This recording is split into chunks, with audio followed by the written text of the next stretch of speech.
Shalom semuanya. Yeremia 9 ayat 23 dan 24 berkata, "Beginilah firman Tuhan, janganlah orang bijaksana bermegah atas kebijaksanaannya. Janganlah orang kuat bermegah atas kekuatannya. Janganlah orang kaya bermegah atas kekayaannya. Namun siapa yang mau bermegah, baiklah ia bermegah atas hal ini, bahwa ia memahami dan mengenal aku, bahwa akulah Tuhan yang menunjukkan kasih setia, keadilan, dan kebenaran di bumi. Sungguh, semuanya itu kusukai." Demikianlah firman Tuhan. Ada berapa banyak di antara saudara yang mau menyenangkan hati Tuhan? Mari katakan bersama saya, menyenangkanmu, senangkanmu, hanya itu kerinduanku. Menyenangkanmu, senangkan hatimu, hanya itu kerinduanku. Hanya itu kerinduanku. Hanya itu kerinduanku.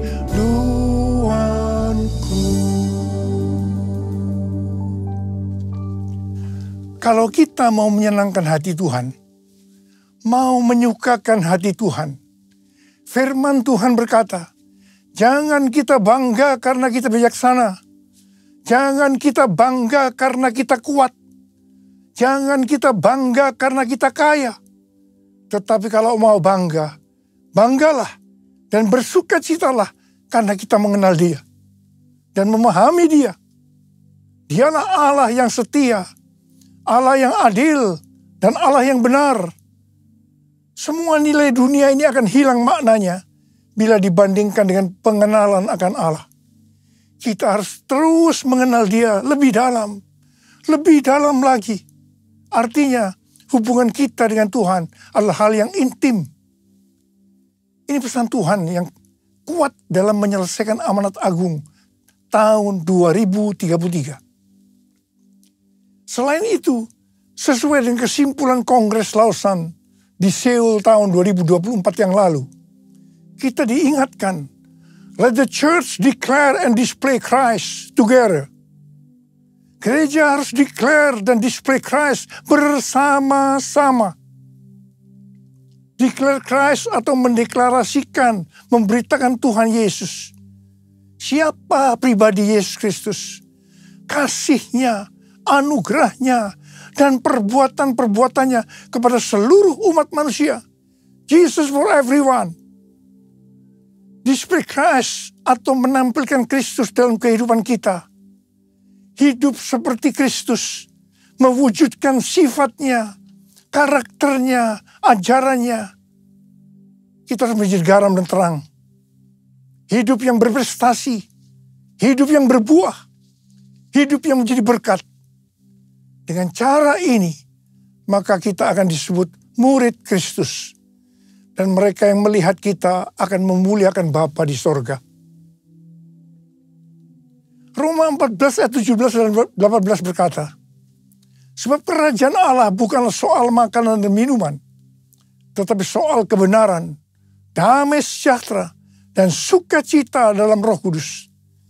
Sebab siapa saja yang melayani Kristus dengan cara ini, ia menyenangkan hati Allah dan dihormati oleh manusia.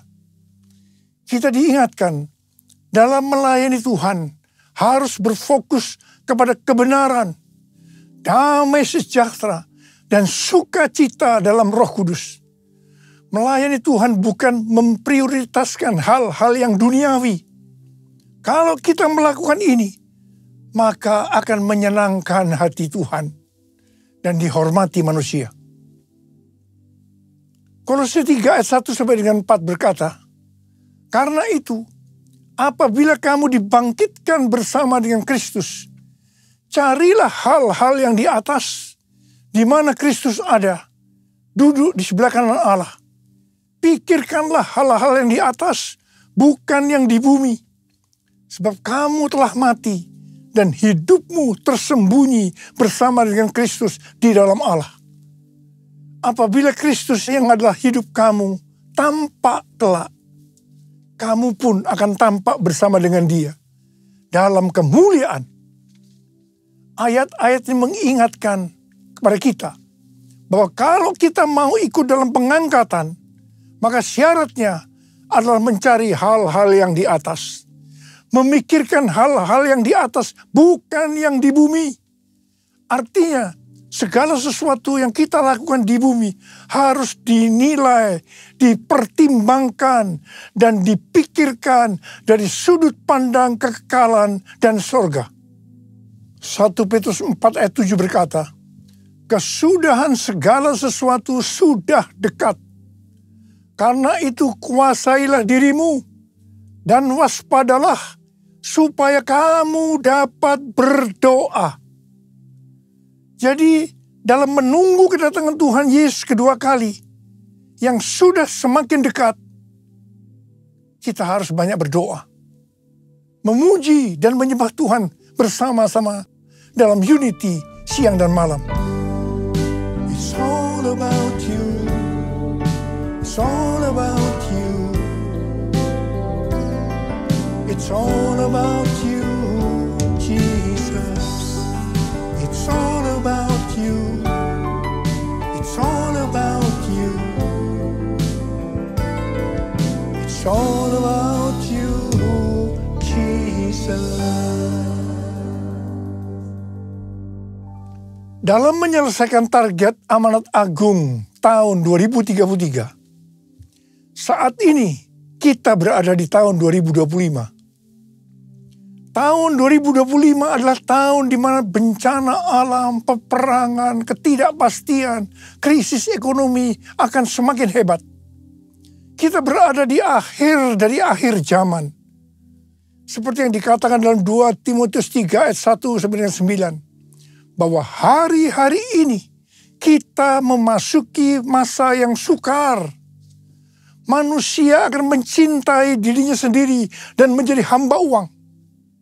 Tetapi yang luar biasa, justru dalam keadaan yang seperti ini, Tuhan memberikan tema untuk tahun 2025. Dikatakan bahwa tahun 2025 adalah tahun penuaian. The year of harvest. The year of harvest. Kalau kita menyelidiki ayat-ayat yang merujuk pada penuaian atau harvest, maka terdapat beberapa jenis tuaian, yaitu yang pertama, tuaian jiwa-jiwa yang terhilang dan membutuhkan pemulihan hubungan. Yang kedua, tuaian perluasan kerajaan Allah.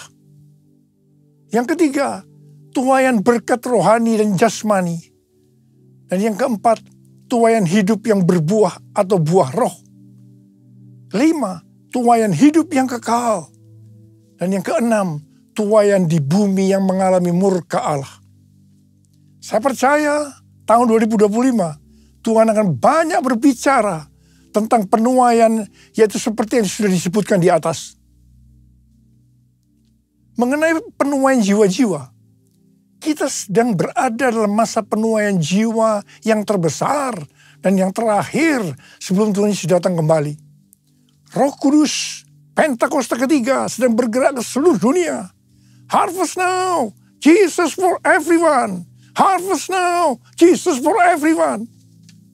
Kita sebagai orang percaya, kita sebagai murid Tuhan Yesus diingatkan bahwa tugas utama kita tanpa melihat apa profesi kita adalah menyelesaikan amanat agung.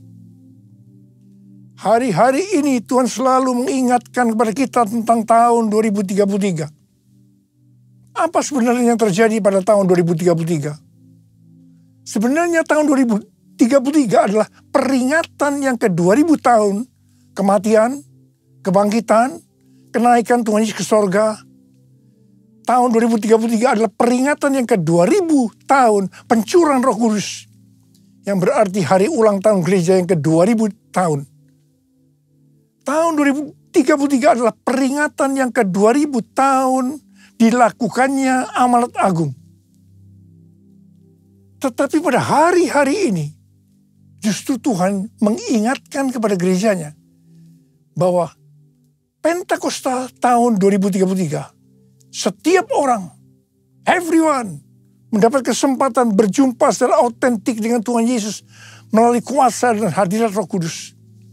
Banyak organisasi-organisasi Kristen, aliran-aliran kekristenan yang bersepakat bahwa target untuk menyelesaikan amanat agung adalah tahun 2033. Matius 24 ayat 14 berkata, dan Injil kerajaan ini akan diberitakan di seluruh dunia menjadi kesaksian bagi semua bangsa. Sesudah itu barulah tiba kesudahannya. Ini adalah salah satu jawaban dari Tuhan Yesus kepada murid-muridnya ketika ditanya, apa tanda kedatanganmu dan tanda kesudahan dunia ini? Ayat ini bisa diartikan, kalau amanat agung sudah selesai, maka sesudah itu baru tiba kesudahannya. Baru setelah itu Tuhan Yesus datang kembali. Kata sesudah itu bisa 1 hari, 1 minggu, 1 bulan, 1 tahun, atau beberapa tahun. Tidak ada seorang pun yang tahu. Yang jelas tidak akan lama. Karena Tuhan Yesus berkata, Aku datang segera. Jadi kalau target penyelesaian amanat agung tahun 2033, maka kita harus bersiap-siap karena waktunya sudah singkat. Saya tidak berkata bahwa Tuhan Yesus pasti datang tahun 2033. Ini tidak alkitabiah. Tetapi kalau berkata Tuhan Yesus bisa datang tahun 2033, ini alkitabiah. Karena Tuhan Yesus bisa datang sewaktu-waktu. Rick Warren yang juga percaya bahwa target penyelesaian amanat agung tahun 2033, pada tahun 2007 membentuk kelompok yang bernama Finishing the Task, menyelesaikan amanat agung. Ada 4 hal yang dia lakukan, yaitu yang disebut dengan 4B. B pertama, Bibles. Alkitab diterjemahkan ke semua bahasa. Yang kedua, believers. Memperlengkapi setiap orang percaya agar secara pribadi bisa bersaksi tentang Yesus. Yang ketiga, bodies of Christ. Mengajak gereja-gereja untuk menanam gereja di area yang belum ada gereja. Dan yang keempat, breakthrough prayer. Mengajak setiap orang percaya agar berdoa bagi mereka yang belum percaya. Ini aku, Tuhan, utuslah aku, sampai generasiku diselamatkan. Ini aku, Tuhan, utuslah aku, sampai generasiku diselamatkan. Sampai generasiku diselamatkan.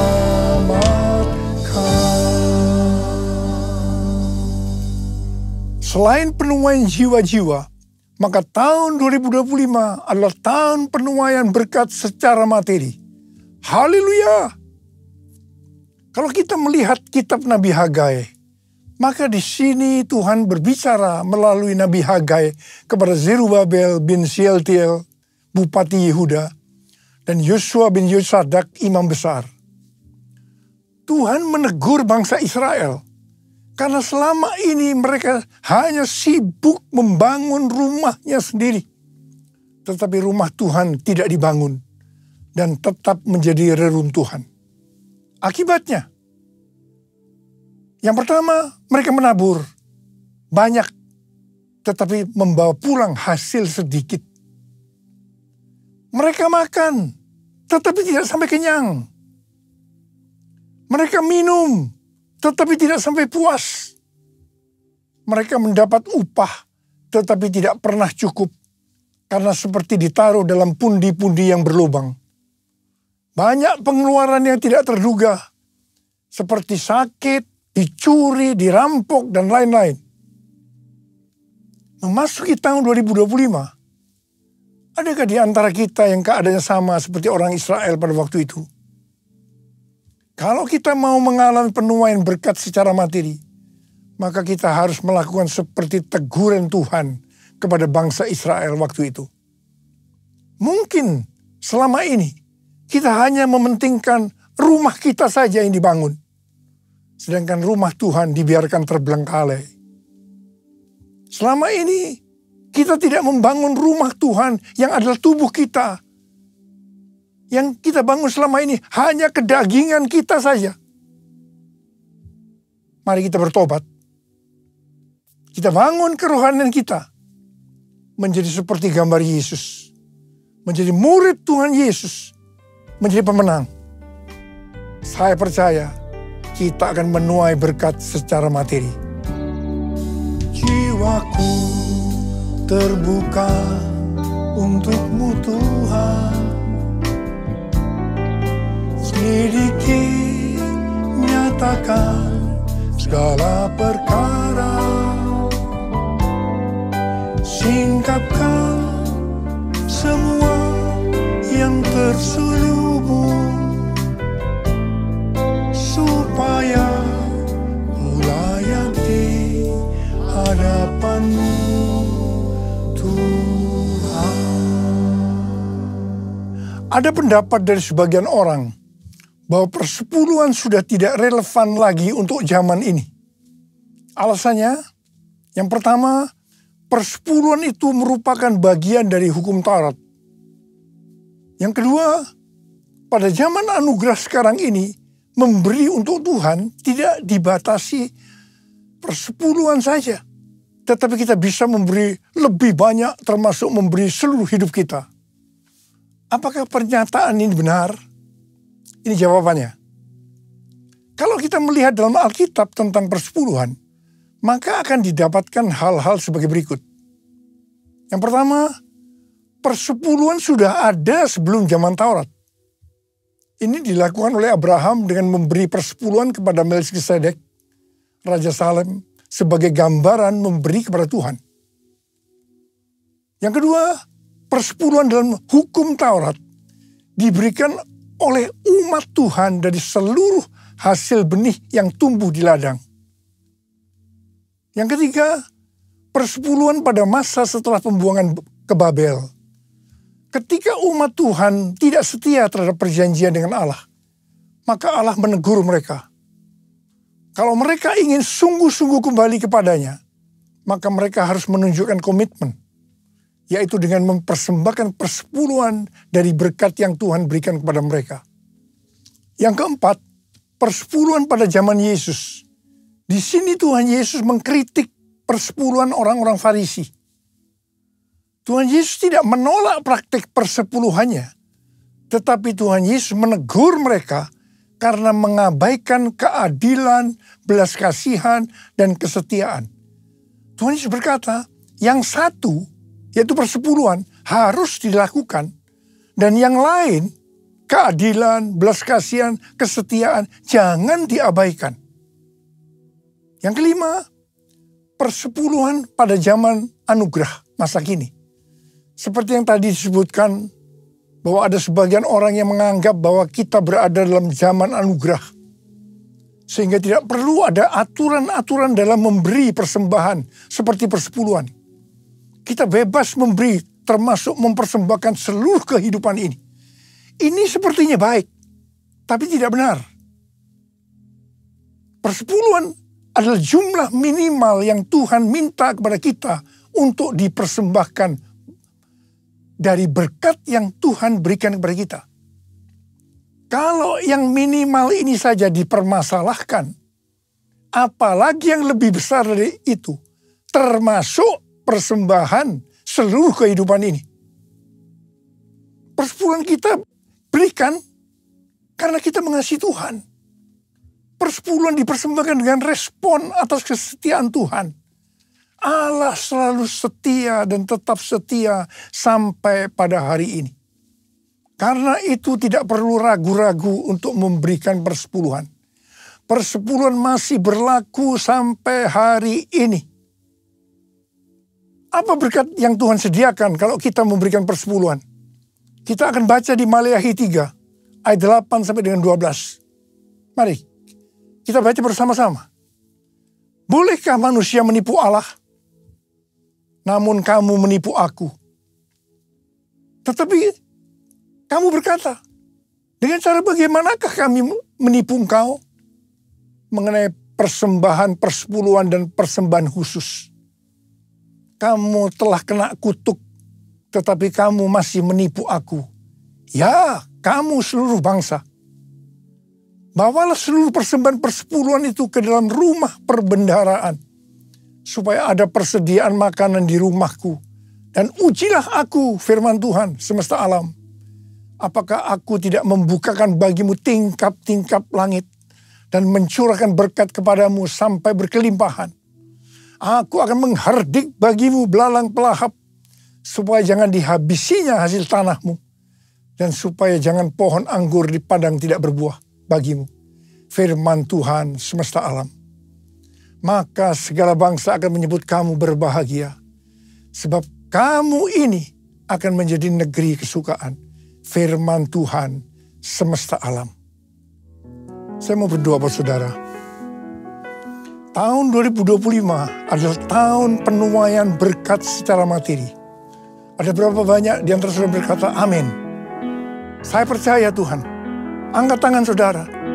Kita katakan bersama-sama. Aku percaya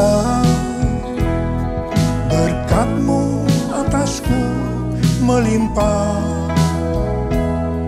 kebajikan, kemurahan selalu mengikutiku. Ku puji, ku sembah Kau Tuhan. Ku puji, ku sembah Kau Tuhan. Ku puji, ku sembah Kau Yesus.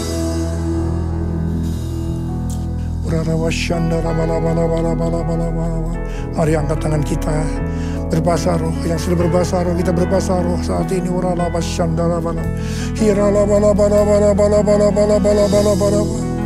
Tuhan berkati anak-anak-Mu Tuhan.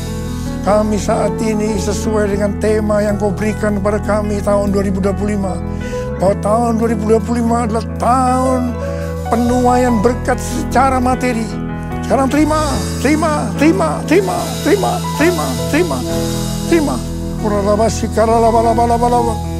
kasih Tuhan. Terima kasih. Berkat-Mu melimpah buat anak-anak-Mu. Berkat-Mu melimpah buat mereka. Terima kasih Tuhan. Dalam nama Yesus. Dalam nama Yesus. Haleluya. Amin.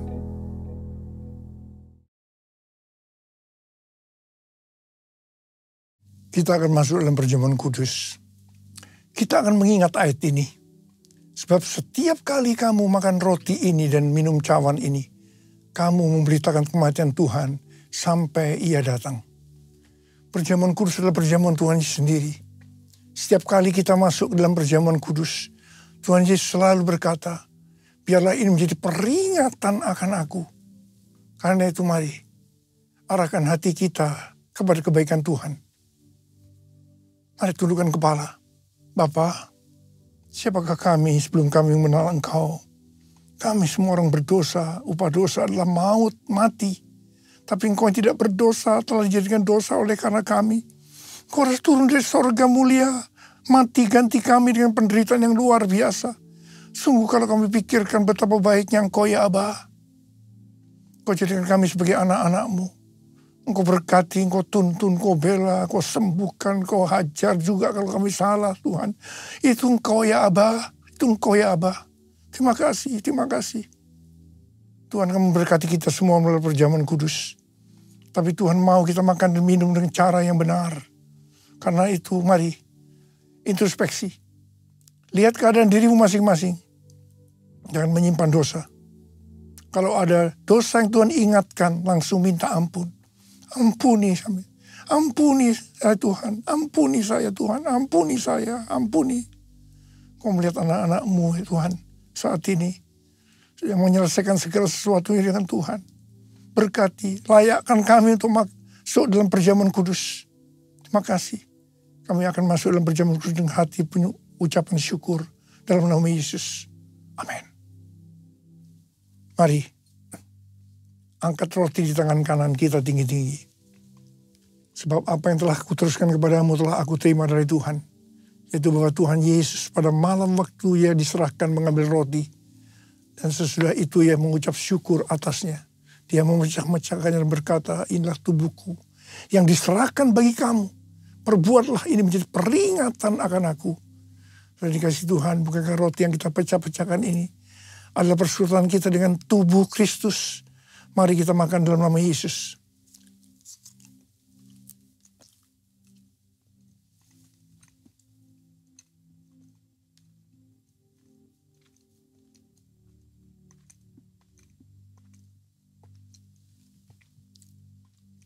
Angkat cawan di tangan kanan kita tinggi-tinggi. Demikian juga yang mengambil cawan sesudah makan lalu berkata, cawan ini adalah perjanjian baru yang dimeteraikan oleh darahku. Perbuatlah ini setiap kali kamu meminumnya menjadi peringatan akan aku. Sudah dikasih Tuhan, bukankah cawan pengucapan syukur. Yang atasnya kita ucapkan syukur adalah persekutuan kita dengan darah Yesus. Mari kita minum dalam nama Yesus.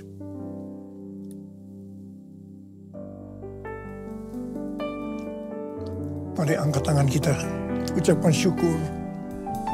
Terima kasih dengan suara, jangan diam. Tuhan terima kasih ya Tuhan. Terima kasih ya Tuhan, terima kasih ya Tuhan. Terima kasih ya Tuhan, terima kasih ya Tuhan.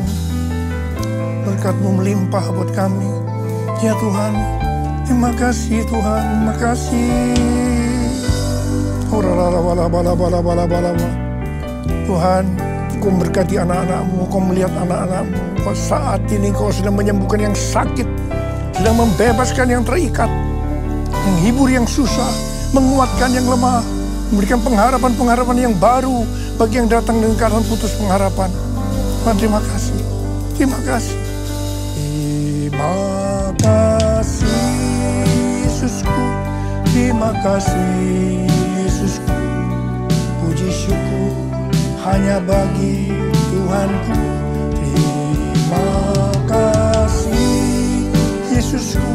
Terima kasih Yesusku. Puji syukur hanya bagi Tuhanku. Terima kasih Yesusku. Terima kasih Yesusku. Puji syukur hanya bagi Tuhanku. Terima kasih Yesusku. Terima kasih Yesusku. Puji syukur hanya bagi Tuhanku. Puji syukur hanya bagi Tuhanku. Puji syukur hanya bagi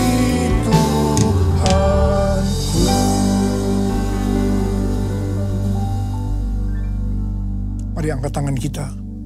Terimalah berkat Tuhan. Kasih karunia yang berlimpah-limpah daripada Allah Bapa dalam Anak yang tunggal Yesus Kristus.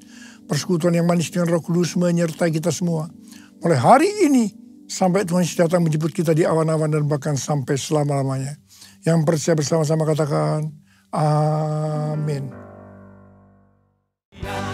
Menabur dengan mencucurkan air mata, pasti akan menuai dengan sorak-sorai. Amin. Yang berjalan menabur sambil menabur benih,